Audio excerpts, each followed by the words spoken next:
I shared a video recently saying that I believe that a baby's right to live is more important than a woman's right over her body or a woman's right to choose, right? That baby, because it is a human being, it is an image bearer of God, has a greater right to live. I believe more in their right to live than a woman's right to choose. And so, of course, when you make a post like that, people accuse you of being all types of things, make all types of judgment about you, yet they say don't judge. And I thought about this and I'm like, hold up. I've never had more people tell me what to do with my body than during the times that I was pregnant. If you miss a doctor's appointment, they basically treat you like a child. Like they handle you like a child. Like, look, you need to show up. Okay, you're invested in protecting that child, right? An obstetrician will tell you that they are not caring for just one person, they're caring for two people. They tell you what to eat. If you pee in that cup and that pee is a little dark, they're going to tell you, excuse me, you need to drink more water. You need to eat healthier. You need to drink this sugary drink so we can make sure that you don't have gestational diabetes. I hope I said that right. And tell them that you don't want to take that drink. If you don't take that drink, they'll call the cops on you. I remember after I had my first son, I'm like maybe 3 hours out of having C-section surgery. And this doctor comes in, oh, we just want to know if you want to take, if you want, birth control, we can just do it now. No, thank you. I just had my first child. She comes back. We just wanted to know if you want to do, if you wanted to get birth control. No, thank you. No, thank you. She comes back a third time. I said, let me tell you something. Don't come back in here. Sis, you a whole drug dealer. It's my body. It's my choice. Correct? I saw a post with this guy and his family. This was like their 5th child, right? And he was posting a video of like the baby just being born. And it was just such a beautiful, beautiful video.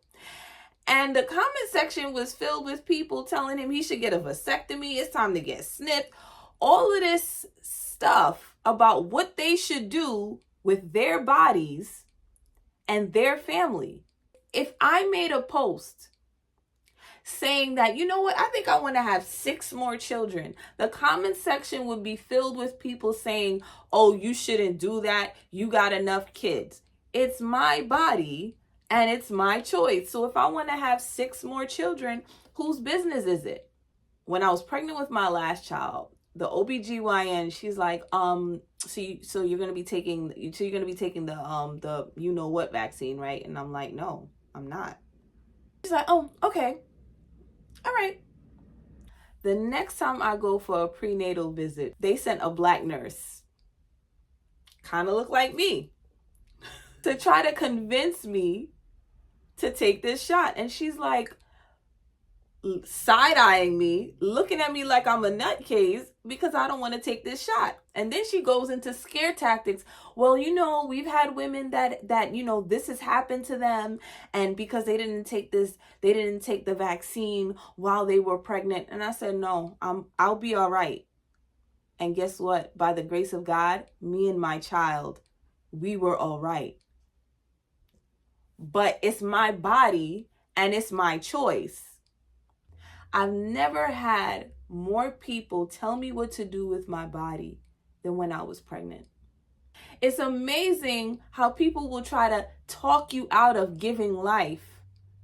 But if you decide to end life in your womb, they'll say, you know what, sis, it's your choice. We think we're empowering women when we say my body, my choice. But what we're actually doing is we are regurgitating a slogan that was fed to us by the abortion industry. Everyone hates capitalism until capitalism is convenient. The fact that you think that this is about your choice and your body is because of a well-executed marketing campaign by the abortion industry and backed by the government. This is not about your body, and it's not about your choice. And everyone's so concerned about what a woman does when she's pregnant because they're concerned about the child, as they should be. An OBGYN will tell you they're not caring for one patient, they're caring for two. Instinctively, we know that. And that's why we're so invested and we're so concerned when we see a woman carrying a child, because we know that this is a human being, but we suppress that. We've become numb to that reality because of a well-executed marketing campaign to convince us that when a woman is pregnant, that is not really a human being. And if she decides to end that life, she's not really ending a life. I believe that a lot of the pushback that myself and other pro-life advocates get is mainly from women who have had abortions and are carrying the guilt and in some cases the pain and don't want to come to terms with the fact that they have ended a life and that life was their own seed. And so if you are one of these women that whenever you see someone advocating for pro-life and speaking out against abortion, that this upsets you, it angers you, you feel judged, you feel condemned. This is not about condemning you. Those of us that speak out against abortion, we're not speaking to condemn you. We're speaking to encourage those who are contemplating abortion to not end the life of their child so that they don't have to carry the guilt and the shame that some of you are carrying. They don't have to experience the spiritual warfare and the spiritual ramifications that some of you are experiencing because you decided to end the life of your child. And you don't have to carry that guilt and that shame. You can bring it to the cross of Jesus Christ. You can bring it to God. You can ask him to heal you. You can ask him to remove the shame and the guilt that you feel. God is not condemning you, but you do have to turn to him and you do have to repent.